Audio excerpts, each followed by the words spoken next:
Yeah. So I think how is everyone doing? Fine. How was everyone's day? You can make yeah, fine. Okay. So yeah. So today, first of all, introducing myself. Uh, Myself Pranay Rajveer, and welcome to the session. First of all, in the C++ learning DSA session. Is my voice audible to you all? And my screen is presentable? Just ping me in the chat. Okay. Okay, cool. So, yeah, so welcome to the Learning DSA C++1 STL session, the first session of our official CodeChef chapter. And we are very thrilled to welcome you all to this session so that you can take away various inputs from this session and use it in your coding journey. So, a quick introduction about myself. I am Pranav Rajveer and I am a competitive programmer and also a president of CodeChef ITGV chapter. These are some of my achievements. So moving forward in the session, uh, yeah. So today we are going to talk about C++ STL, and as you can see on the screen, that C++STL is like a weapon, or we can say as a toolkit of C++. It contains various useful data structures and algorithms. And don't mind the last line that here it is written here. Sorry, Python. So no issue. Even if you are a Python competitive programmer, then it's also fine. Uh, just it's about C++ here, because C++ is much faster and much better in terms of competitive programming if you want to continue it more further. So starting off, kicking off this session, we have first of all our the functions that is our header file. So let me explain what does this actually mean. So just in the chat, I just want to know how many of you know exactly what is hash include bits std c++.h mean. Like, what does it exactly mean? Anyone want to say anything? In the chat, you can ping. I'm waiting. Anyone want to share anything? Okay, I think everyone. Okay, it contains all the header files. Okay, okay, okay. Yeah, cool. So yeah, you most of you are correct, and okay. So yeah, so as you can see that the hash include bits std_c++.h is a header file, and it includes most of the libraries that are that is not able to, that we are not able to include manually. If we write all the libraries like hash include string.h or hash include vector, so it will be a very cumbersome task. But one more thing about this header file is that if you are going in an interview, so you should avoid using this header file, because when you are working in a professional thing like a company or anything developer profile, then there is a huge code base related to that company. And if you use this header file in that company, like in your code, then it will call all the unnecessary header files as well. That means it will call string also, it will call vector also. Even if you don't need it, then also it will call. So it is advisable that you should not use this in your coding interview. But for practice, like for competitive programming and data structures, it's advisable to use it. Okay, so that's why we are using it here.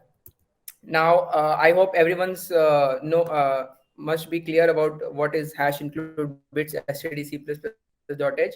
Now coming towards using namespace std. So can anyone tell me, like in the chat, can anyone tell me what is meant by using namespace std? Why do we use it? Suppose in a interview you are asked a question that, hey, your name, hey xyz, please tell me why this namespace is used and why it is std only. Can anyone tell? Let's make this session a Q&A based session so that the both interactiveness is maintained. What do you guys say? Can anyone say? Okay, abbreviation for standard. Okay, yeah, fine, that's also correct.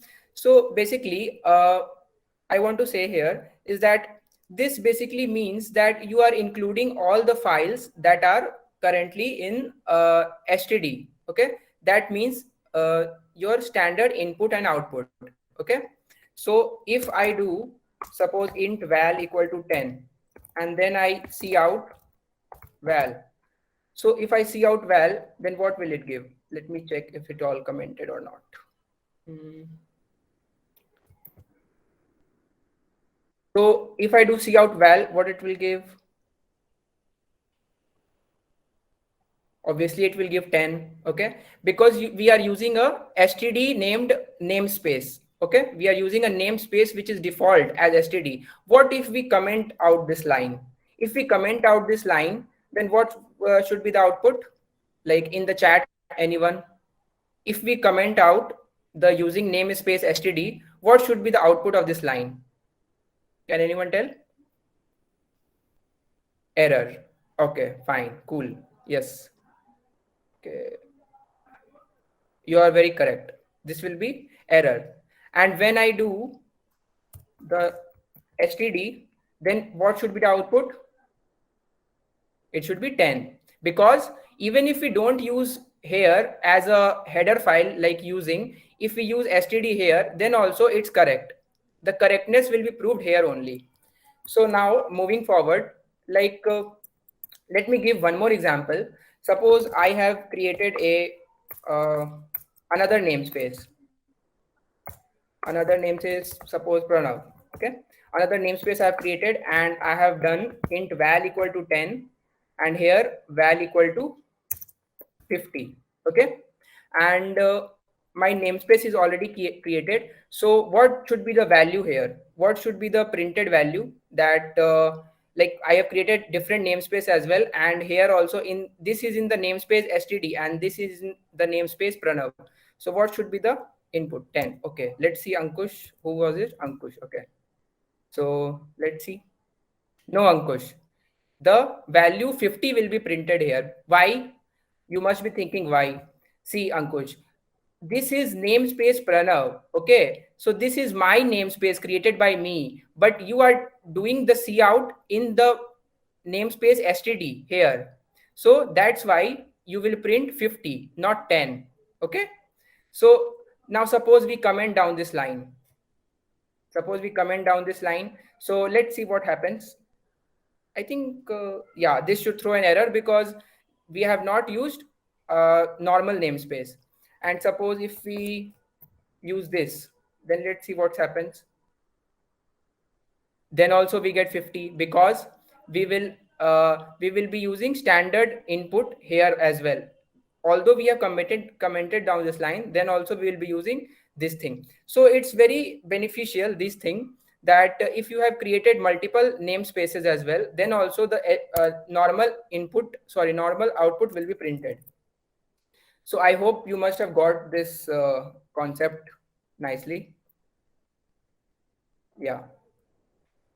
So let's move forward in the session, and let's see what basically these two were the basic things of C++ STL, like the starting things. Now move forward to the next slide, like what are the benefits of STL?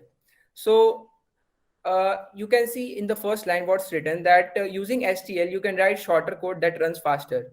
Everybody knows that in an interview or in a coding round, if you write a shorter code, it will make you much more faster in front of other people, and also it will make your code faster as well. So it's like fighting with if you have STL knowledge, it's like fighting with someone who has a knife and you have a nuclear bomb. Okay, I think you got my point. So the pre-written codes in STL are extremely error-free and optimized. So suppose you are implementing a vector or you are implementing a map, pre-written codes are there. Okay, so you don't have to implement map from scratch, you have to just use it. Okay, so that's why STL is so important. Like STL can be used in graph adjacency list vector and pair and sets. This will be covered in future sessions, pair and sets and priority queue. Today we'll be focusing more about vector. Now let's see this emoji, like this meme. What does it say? It says that I almost array, but then vector came in my life. Do you understand the deepness of this meme, everyone? Like he's saying that he used to use array, but then vector came in his life.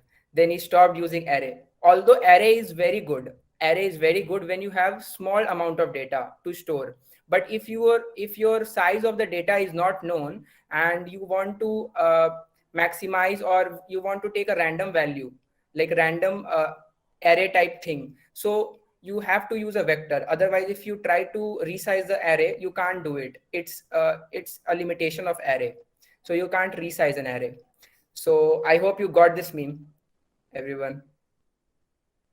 Hello, everyone.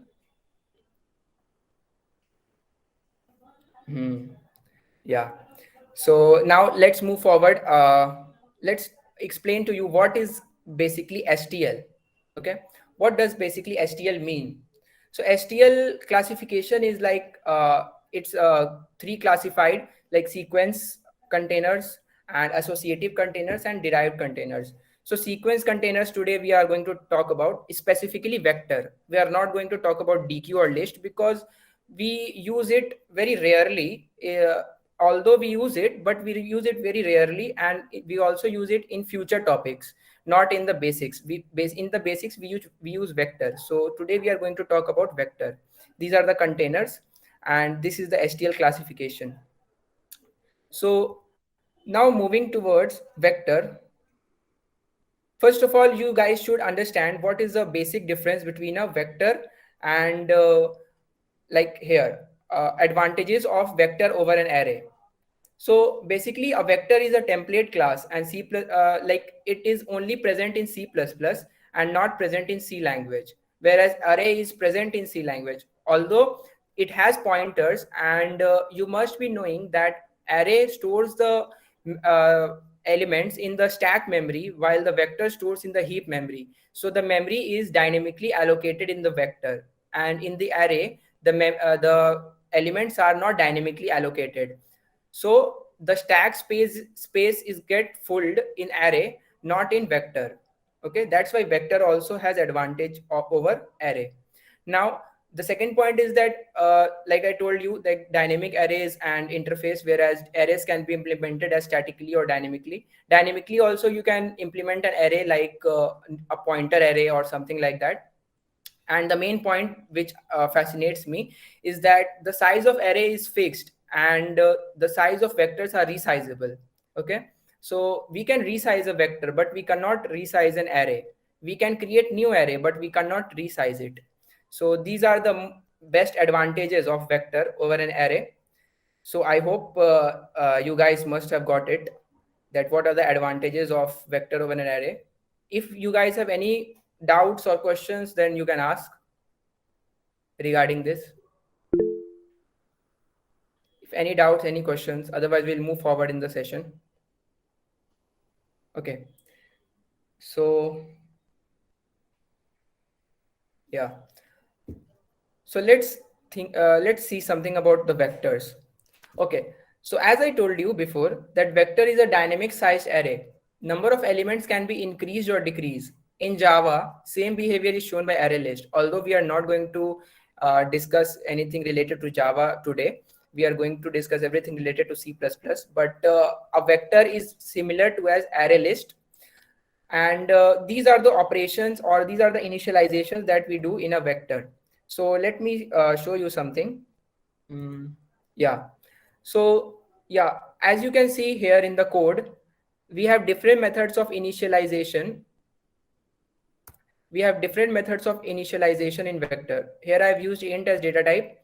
We have used int here, and this is a 1D vector. So vector declared, and this is a vector which we have defined. It is without predefined size, so it can be resized as well. So let's this is the way how you declare a vector and how you push values in a vector. So we are pushing 20, 10, 30, and 40. I hope you guys must be familiar about how we push values in a vector or initialize the vector, and how we print the vector. So let me comment off my for each loop.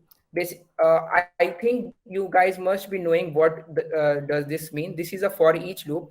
It means that for each x in v, like for each x we got as, sorry, we got as 20, 10, 30, and 40. So for each x is 20. So for each x we are printing x. So we print 20, 10, 30, and 40. Okay. So we have got our vector as this 20, 10, 30, 40, and we print our vector like this. There are other methods as well to print the vector, but this is the most easiest method. Okay, we have got an error. Vector was not declared in the scope. Okay, that this is the reason. You got it? We have commented using namespace. That's why it was saying that vector was not declared in the scope. So 20, 10, 30, and 40, we got it. We pushed back into the vector and then we printed out the values here, 20, 10, 30, 40. Okay. So this is the very basic thing that you guys must be knowing about. Okay. And anyone having doubt in this, like how to insert value in a vector or something, push back? If you have, then you can ping in the chat box. Otherwise, we'll continue. So like this, you can see here that this is an empty vector of integers. This is a vector of integer with 10 elements. This is a vector of chars with 10 elements, all h. Okay. So this left hand side, like the n value says that it is the size. So 10 is the size and h is the character here in the vector. So this is the basic initializations of a vector. Now, let's move forward here. And you can see this is also basically you can declare vector in any possible way. You can declare vector like this. This means that we have size n and all elements in the vector is 10. This means that the vector is assigned with 10, 20, 30, 40. This means also something similar. And this returns the vector. Okay. And this is the array which we use as a vector. So the best method that I consider here to declare a vector or initialize a vector is this method, because it's the most basic method and it's most beneficial as well. So I hope you must have got that how we declare anything in a vector. Now moving forward, like moving forward in the slide.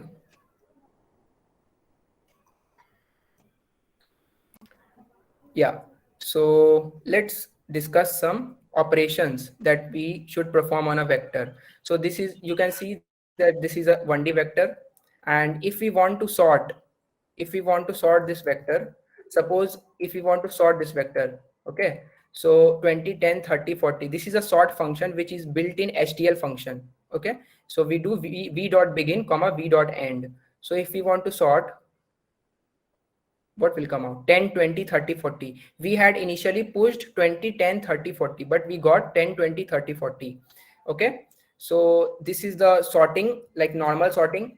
And if we want to reverse sort, so what we can do, we can just use r begin and r end. See, we got 40, 30, 20, 10. Okay, so this is the procedure of reverse sorting, and this is the procedure of normal sorting. So I hope you got it. And if any questions you have, then you can ask to me in the chat box, or if anything related to this. Otherwise, I'll move forward. So now you must have seen that how do we push back a vector here. Now let's see that suppose this is a way of accessing a vector to a particular element. Suppose we have created a vector code chef. Okay, suppose we have created a vector code chef. Now we are in the code chef vector. This is a method, like this is the way how we can store the element in the code chef vector. Okay, so in the v vector, what we have in the v vector, we have 20, 10, 30, 40. Okay, in the v vector we have 20, 10, 30, 40. And in the code chef vector, what can we do here is that we can, so for each x in code chef, we will print value of x. So what should be the value of x? Can anyone tell me here? For your convenience, I'll copy paste this here.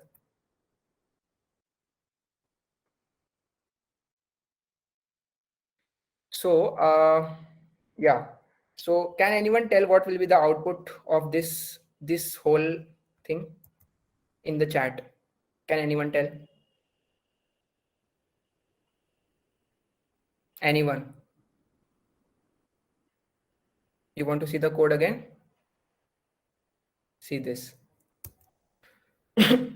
Okay, one I got 2010. Nishant, okay, Ankush 2010. Okay. So see, we are calling it from the beginning, okay? And then we are moving from beginning to +2. So the value should be 2010, and let's see what it comes.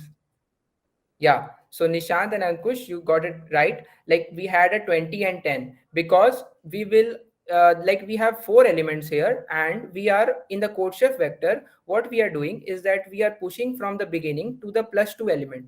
So this element and this element is being pushed in the v dot begin. Okay. So and also I want to tell you in the further session today, I'll also be explaining what is this v dot begin, because you many of you guys must not be wondering that what is v dot begin and how to use it and then and there. So I'll be explaining you, don't worry if anyone doesn't know about v dot begin or v dot end. Okay.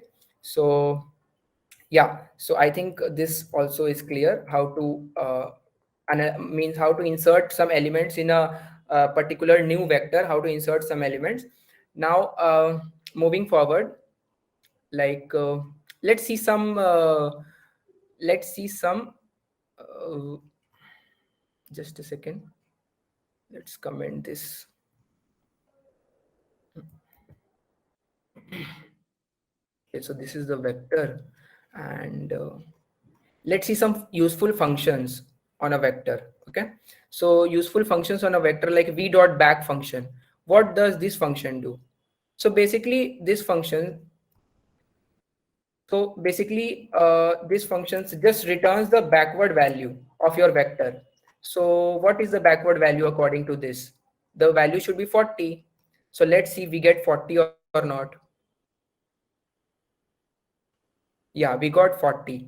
So basically v dot back, what it does is it returns the last value of the vector array, or you can say vector it returns the last value of the vector. Since the last value is 40, so we got the answer as 40. Okay. So yeah, and now let's see what does this do. What is this? Yeah, v dot resize. So what does v dot resize function do? Anyone can tell in the chat what does resize function do? Like suppose if I have done v dot resize and then I print or all values x in v, then what will be printed here? Can you print all the six values that will be printed here? Can anyone in the chat explain?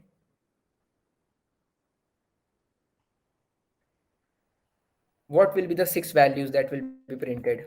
It will increase size to 6 and extra elements will be zeros. Well done. Very good. You have done your classes. So as you can see here that it is printed the values 20, 10, 30 and 40, and the extra values here will be 0. Okay, as told by Nishant. So this is v dot, this is the role of v dot resize. It resizes our vector.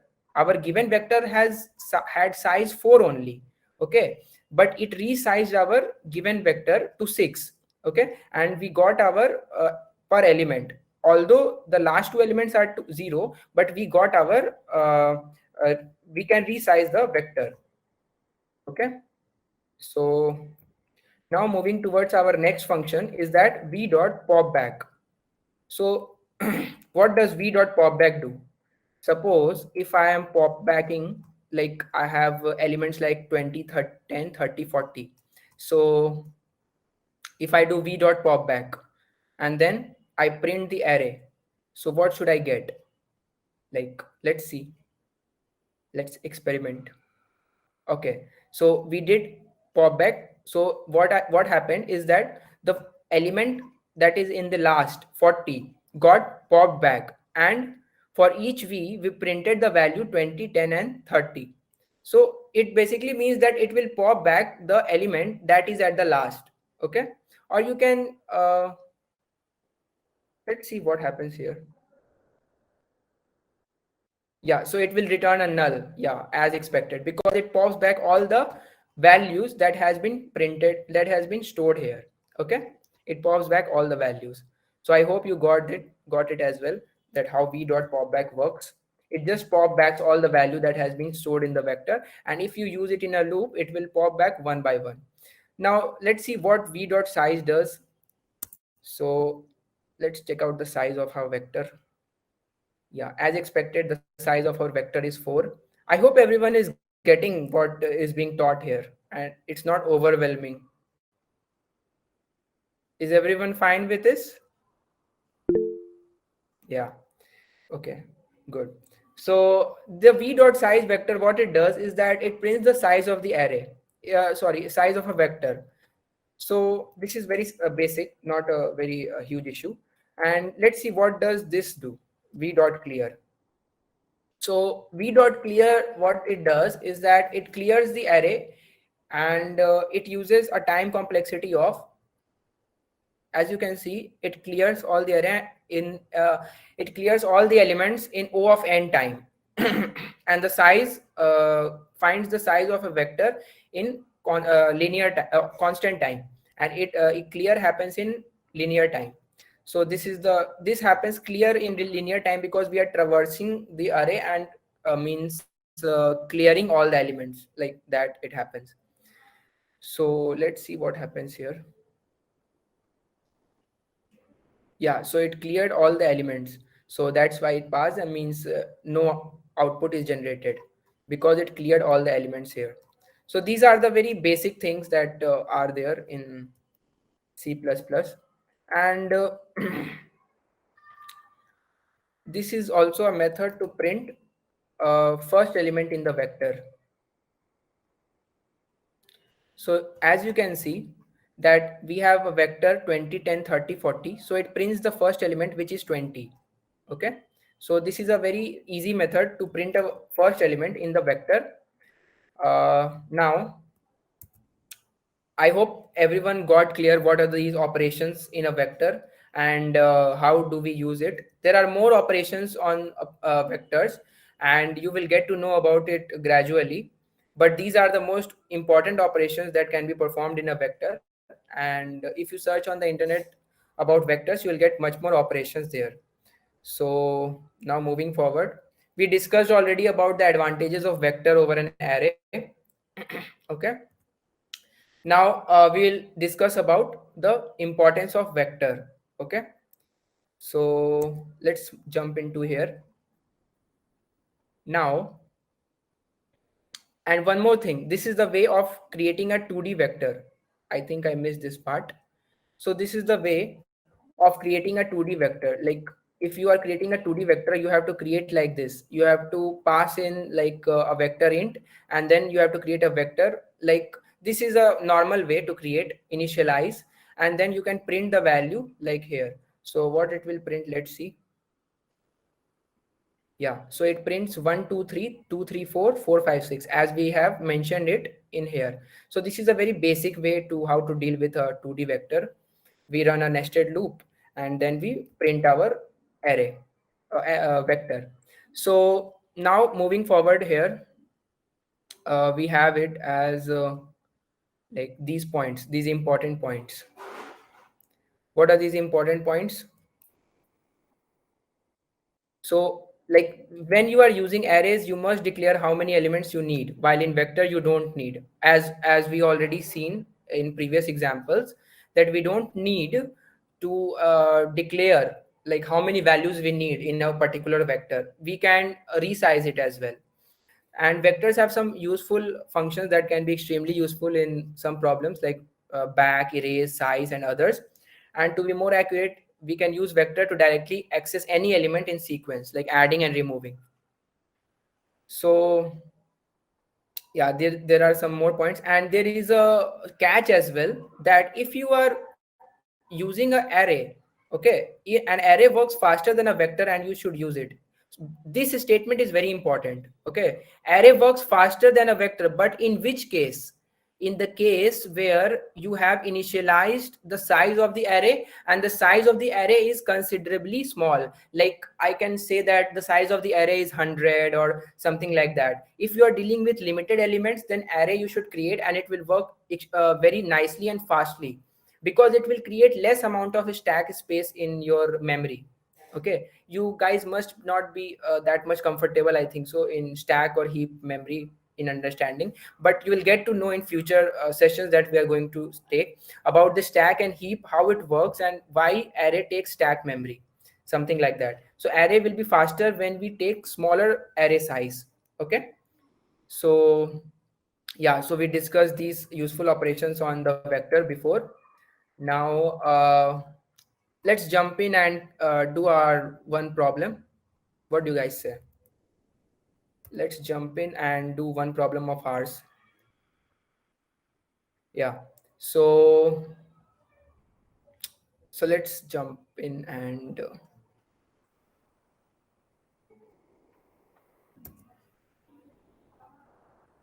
yeah, so we have been given an n numbers in input and we have to print two lines. In first line, all even integers in sorted order, and in second line, all odd integers in sorted order.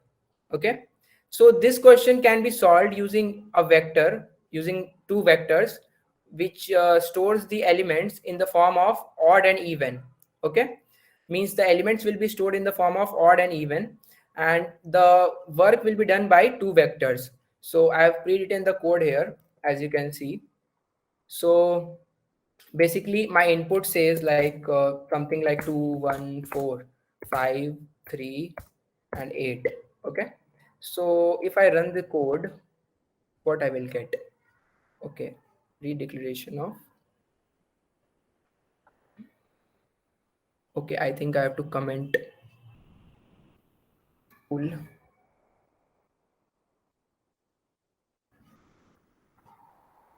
Yeah, as you can see that what the question said to me, that we have been given n numbers in input and we have to print two lines. First line will be all even integers in sorted order. Okay, so the even integers here in input are 2 4 and 8. So we got it 2 4 and 8, and the odd integers here are 1 3 and 5. So we got 1 3 and 5 all in sorted order. And how did we do it? First we put in the values in the vector, the input. Okay, then we created two vectors which are resizable. Not, we have not declared the size of the vector before. We can declare, but it's my wish that I have not declared.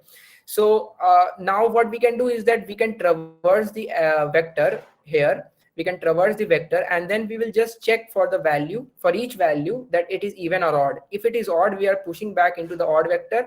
If it is even, then we are pushing back into the even vector. Now after the pushback of the values, so the values will be random in odd and even vector. So what I do is that I sort the odd and even vectors, because in the question we have to return the values in sorted order. So I returned, so I sort the both the vectors and then I return both the vectors with the help of for each loop. Means I'm traversing the even vector and odd vector in for each loop and getting the answer. Okay, I hope you got it, everyone. How, this was a very basic question, I think you must have got it. Only two replies are coming from Ankush and Nishant. What about other people? Where are you? Are you able to get it? Okay, okay. Fine, fine.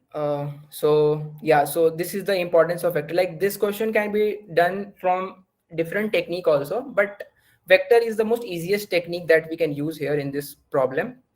Okay.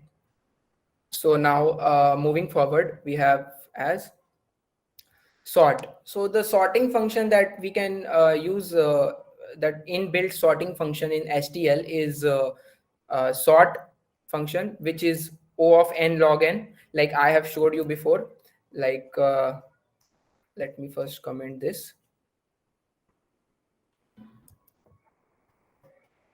The sort function that I had used before, like this one. So this sorting function is STL sorting function and it uses O of n log n time. as you can see here. But if you manually write a sorting algorithm, it will be slower than this, because as I said before in my first slide, that the STL is a pre-written code library, okay, which we are using. So if we write and implement the sorting algorithm by ourselves, that will be not that fast as the STL one. There are various reasons proving this fact, which I don't want to go in further because it's quite deep. So I'll be just saying that using of STL results in very fast algorithms like sorting and other things.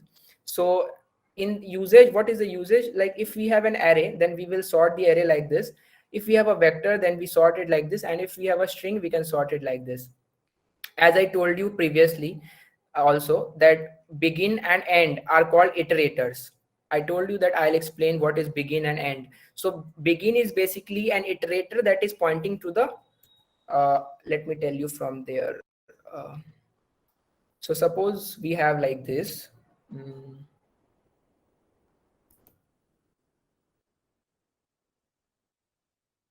okay, let's remove this.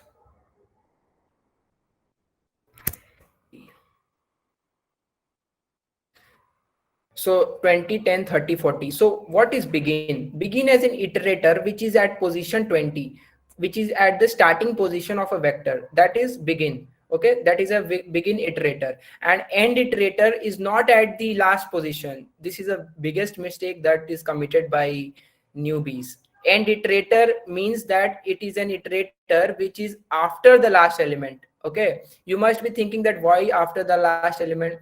See guys, it's built in like this only, that the end that we use here, like v dot begin is at the first iterator, and the v dot end will be the last iterator after the last element. Okay, so this is the story of iterators. So basically we use these iterators to just traverse through the array or the vector, and check our elements, how they are panning out to be, or check the indexes. So this is the role of iterator, begin and end, how to traverse it. Okay, so I hope sorting will would be clear to you all, how sorting works. And now coming to pairs. So let's see the advantages in pairs. In case you want to return multiple values from a function, pair can be used here. Okay, so we have different types of pairs like pair int, pair int string, and these are more complex pairs. So I'll be explaining you first two pairs first of all. Yeah, so I hope everyone is enjoying the session. It's not going too fast. What do you guys say? Not going too fast? Hmm. So thing about pairs is that the thing about pairs is that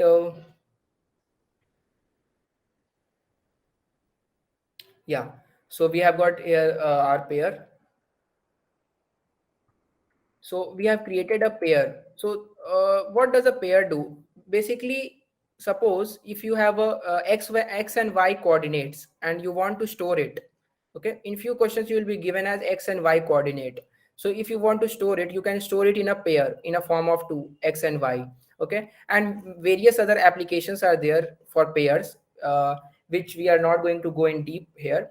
But as I can shortly tell you, that it just takes two values and puts them in a pair, and then we can take out the first or the second value as per our need. So let's comment this line and see what happens. Okay. um,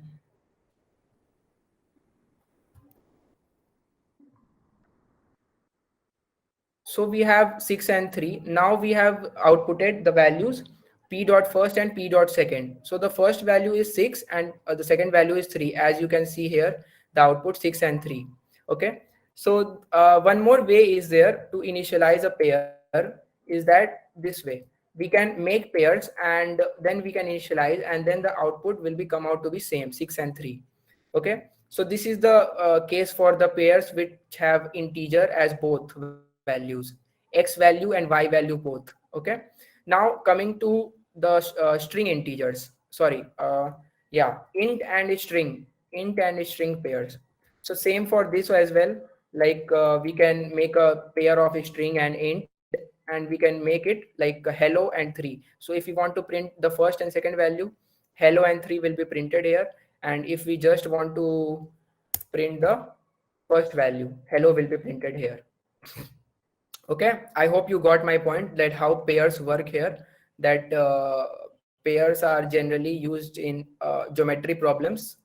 Like I personally use them in geometry problems, not in like wherever they want me to return something in a form of double, like a socks has a pair, so like that a shoe has a pair, so something like that, where that implementation, that's depending on upon your practice, how you practice it in your future. So now pairs we are done with. So now moving to the next topic. Any doubt in pairs to anyone? Like any doubt you can ask. Today is your free day. You can ask any doubt. Okay, no one has doubt. Okay, no issue. So now after pair we have sorting array and vector of pairs. Okay, so this is basically a complex thing, like the beginners you can get it, no issue about that, but you just have to understand that we have an array of pairs. Okay, so this is basically an array p which has an array of size 5. Okay, so what we are doing here, we are putting pairwise elements x and y in each element of the array. Okay, so the array element p of 0 will have 1 and 2, array element 1 will have 5 and 2, 2 will have 8 and 1. So similarly like that. Okay, so we can sort it as well and do various things with that. So as you can see, it is done in a way that the first element priority is given, and if we equalize, then ties are broken by the second element. Okay, ties are broken by the second element. Let's give a shot at this. So let's see what happens here. So we have a pair here, as you can see, as you have seen in the following slide, that we have initialized a pair like this. You can initialize a pair as you wish, like you can use make pair as well. So what we are doing, we are printing the elements here. Okay, let's see how they print. So they are printing like as we expected, 1 and 2, 5 and 2, 8 and 1, 1, 0, 3, 4. Okay. So this is how we print a array of pairs. Okay. This is how we print an array of pairs. So now suppose we want to sort it because this pair is not sorted. Okay, suppose we want to sort this. So if we want to sort this, then we have to sort it in the fashion of array sorting, not vector sorting, because this is a array, not a vector. So we are sorting it, and as you can see here very carefully, that we have sorted it according to the first value. First value is 11358. So we have sorted it according to the first value, and we had a rule here also, that it gets sorted by first element, but whenever first is equal, ties are broken by comparing second. So we compare the second element like 2 and 0. So which is greater? 2 is greater, so we will sort it according to the ascending order. Like one guy was asking in the session few days before, I think so, how is sorting done in pairs or vector of pairs? So this is how it is done. So I hope your doubt is clear, whoever was asking that question. So this is how you have to sort the, okay.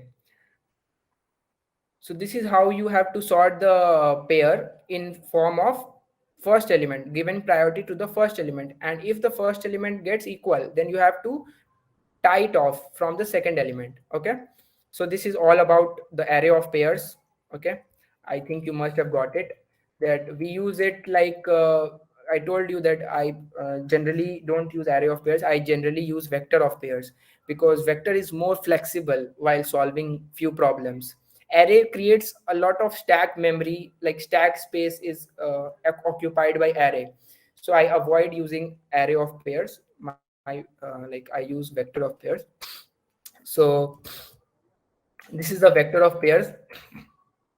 that we have. Like similarly, as we have as array of pairs, we will create a vector of pairs which is resizable resizable vector of pairs, and we can size it as much as we want, whenever we want, according to our needs. So what we are doing here, we are pushbacking the elements in the vector pair. Okay, so why have I used make pair? So basically make pair is a function which makes a pair of two elements. Okay, we can also write it like this, we can also write it like this, and it will give us the same output. Okay, let me remove this sorting thing, I'll explain this. We can also write it like this, and it will give the same thing: 1 2 5 2 8 1 1 0 3 4, according to how we have pushed back the elements. Okay, so we can either use make pair, or we can either use this curly brackets to initialize our vector pair. Okay, so this is how we print our vector pair. Like we are not just only dot first or dot second, we are also putting it the ith value, because we are dealing with a 2D type thing. Okay, we are dealing with a 2D type thing. It's not basically 2D, but we are dealing with a 2D type thing. So that's why we have to give a first dimension and then return the first or second value with that respect. Now similarly for this, the sorting works like this. Like yeah, like you can see that 1 0 1 2 3 4 5 2 and 8 1.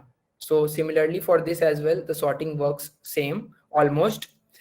So or you can do one more thing, like I have told before. You can do r begin and r end. Okay, you can do r begin r end, so it gets sorted according to the first element in descending order. R begin means sorting according to the descending order. Okay, according to the first element, like first x part. Okay, this part. Okay, so this is the thing about vector pair. I hope everyone got it, how to initialize it, how to print a vector pair. It depends on question to question how you can use a vector pair. Like I can give a brief demo to you with my previous question. Like I had a problem here, like we had been given n numbers and we had to print two lines. Okay, first line was even integers in sorted and second line was odd integers in sorted. So if I just change the question in first all even integers in sorted, now even integers index, if I do in sorted, an odd integer I, let me put just I in its index only. Okay, so what we can do here, can we use vector pair here? Let's see.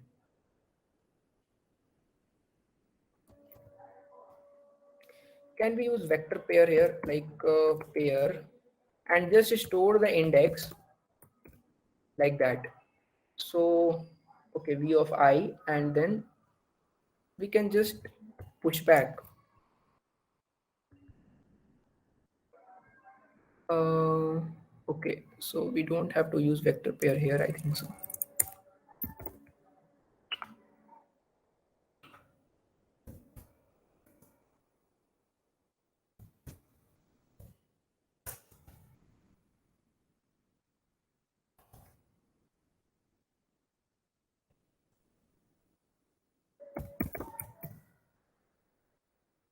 So if we push back these values and we sort it as well, suppose, because we have been required like that in the question. So if we do like that and we do x dot second, and here also we do x dot second, then can we expect? Okay, so I have not given the input, just a second. 6 2 1 4 5 3 8. Okay, so as you can see here, let me see, is it in sorted order, like the even integers? Okay, 0th index, second index, and fifth index. Okay, we got it right here: 0th index, second index, and fifth index. And one more thing I want to make you understand, that I'm not sorting the index here. Okay, I have just returned the indexes which are corresponding to the sorted values in the given vector. Okay, that's why I have returned 143, not 134, because I am not sorting the indexes, I am sorting the vector. So as you can see, the 1 has value 1, 4 has value 3, and 3 has value 5. So 135, like that, 135. So the index is returned like that. I hope you got my point. So this is a live example where you can use a vector pair. Okay, suppose you are dealing with indexes in a particular question and you want to sort it, or you want to do any operations on that question related to the index of that. Okay, then it's very beneficial for you to use a vector pair. And if you want to deal with indexes, then it's a must for you guys. So I hope you guys got it. Any doubts regarding this? Anyone? समझ नहीं आ रहा है? Okay, क्या समझ नहीं आ रहा है ये बताओ? वेक्टर पेयर में ये समझ आया कैसे हुआ? ऑड में कैसे हम बनाए और इवन में बनाए, फिर उसके बाद ऑड में हम पुश बैक कर दिए दो वैल्यूज, एक वैल्यू पुश बैक की और एक इंडेक्स पुश बैक की है। ठीक है, क्या समझ में नहीं आया? कैन यू एक्सप्लेन अंकुश? जैसे ये समझ में आया था, array, array of pairs, array of pair समझ में आया था कि एरे ऑफ पेयर्स में क्या किए कि हर एलिमेंट के लिए, इट्स हियर, क्या समझ में हमको नहीं आया, तुम क्या बोले? एरे ऑफ पेयर्स में हर एलिमेंट के लिए मैंने दो दो वैल्यूज डाला। ठीक है, 5 2 1 2 8 1 1 0 3 4 ऐसे डाला और फिर इसको सॉर्ट किया और फिर प्रिंट कर दिया। ऐसे ही सिमिलरली मैंने वेक्टर पेयर के लिए भी किया है, सिमिलरली वेक्टर पेयर के लिए भी किया है, और बस एक पेयर को रिटर्न कर दिया है, मतलब वैल्यू को, जैसे पेयर में आप कर रहे थे। लेकिन पेयर और वेक्टर पेयर में ये अंतर है कि दिस इज अ वेक्टर। ठीक है, ये वेक्टर की तरह रिटर्न होगा। कुछ डाउट है तो अलग से पूछो, मतलब कौन सा लाइन समझ में नहीं आ रहा है वेक्टर पेयर में। थोड़ा दिक्कत होगा शुरू शुरू में वेक्टर पेयर समझने में, क्योंकि लाइक वेक्टर पेयर उतना आसान है नहीं, मतलब बिगिनर्स के लिए थोड़ा टाइम लगेगा। पढ़ोगे ना जीएफजी या फिर किसी और वेबसाइट से तो और अच्छे से समझ में आएगा ये वाला, धीरे धीरे सब समझ में आ जाएगा ये वाला।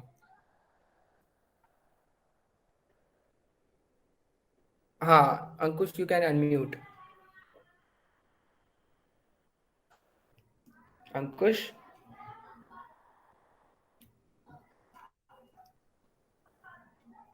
sir, I will first read. Okay. Acha, you have not read. That's why problem is there now. I am assuming that you have read already. Okay. I am assuming that you know already that what is vector pair, how it works. I know that you must not be knowing that how exactly it works, but a brief outline I thought that you must be having. But it's okay, no issue. You'll get to know it slowly. Just keep in mind that wherever we have to deal with an index with a value, wherever we have to deal with an index with a value, we have to use vector pair, because this is the best alternative. There is no other alternative like better than this. Okay, so I hope you if you read it, then you'll get to know slowly, and your daily lead coding as well. So it's about time that you will get to understand it. It's very you'll get to understand it very fast because you're practicing daily, so it's good. So now coming to our next topic, I think so. I think anyone else has doubt in vector pair? Anyone else? If anyone else has, then you can ping in the chat. Okay, okay, I'll move forward then. So I'll move forward to the last topic that we have here, which could have been our first topic, not first, in the middle, but I put it as a last because like it is an iterator. Like I have told you from before also that v dot begin is an iterator. Like there are various ways to print a vector. Okay, so till now I have used for each loop to print the vector. You can print the vector like this as well. Okay, when you use a built-in iterator, Well, this is basically a vector, like you can use this iterator with any function, like any container like set, map, anything. But it's a bit outdated. Why? Because its alternative is available in the market. In the sense that the latest C++ versions support for each loop where we can access the value of any vector like as we want without using this whole bunch of lines. Just a second, I will show you everything, and then you will get to understand it that it's a bit outdated. So yeah, where was it? Yeah. So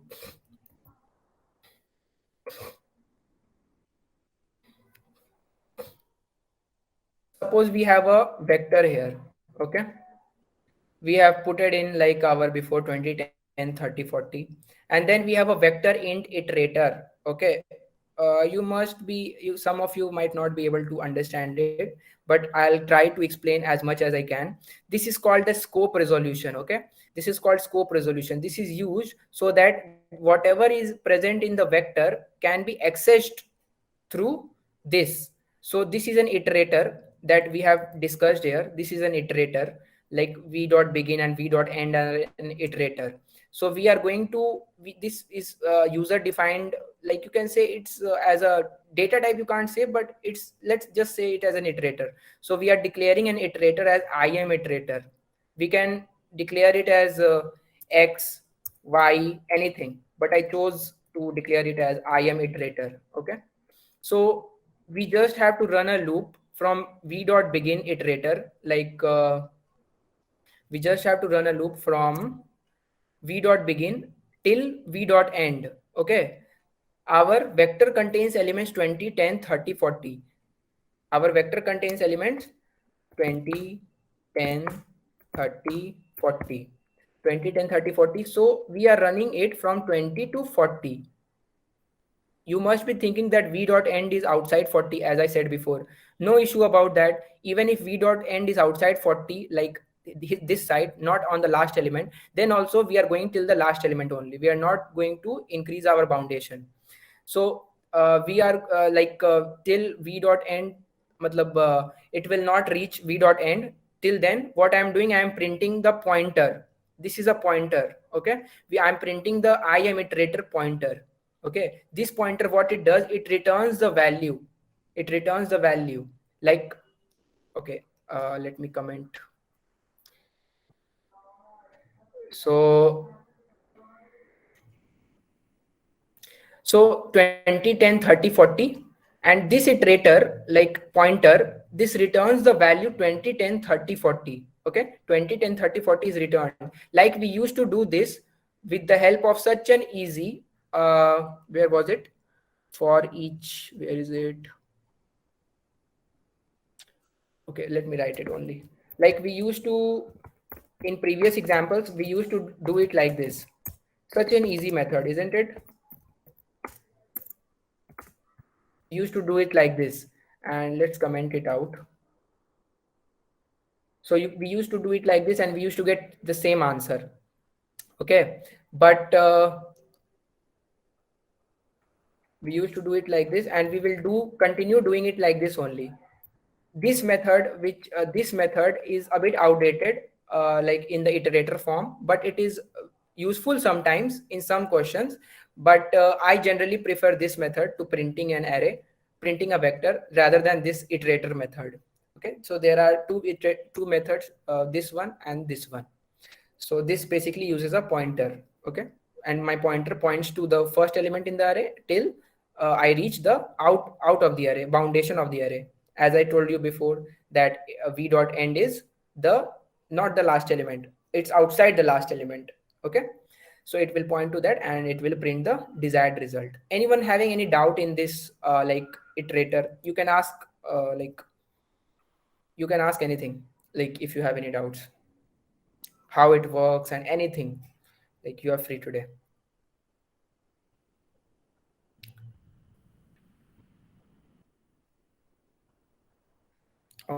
Okay, no doubts in iterator. Anyone knew about this from before? Iterators? Anyone knew about this? Okay, no, interesting. So you guys are latest versions of C++, I think so. Okay, fine. I'm glad that you got to learn something new maybe from my side. Don't worry, I'll be sharing the whole code with you also, and also the slides as well. So you don't have to worry about that, so that you can revise the session, or if you want to revise, then you can revise the session as you wish. So so yeah, we I think we completed our topic. Like, see, this is how we have used the pointer. Like, if we increase it, we will get something else, and if we keep it like that, then we will, it's basically the value. Okay, it's not the address, it's the value, because we have a star here. If we have a ampersand here, okay, ampersand, you guys must be knowing ampersand, like it's an and. So it indicates a address of that particular value. But if it's a star, then it's a value. Okay, so I think iterators topic is clear to you all. And as I told before, that v dot end is iterated to a non-existent element after the last element. So now today's topics are over basically, about the vectors and everything.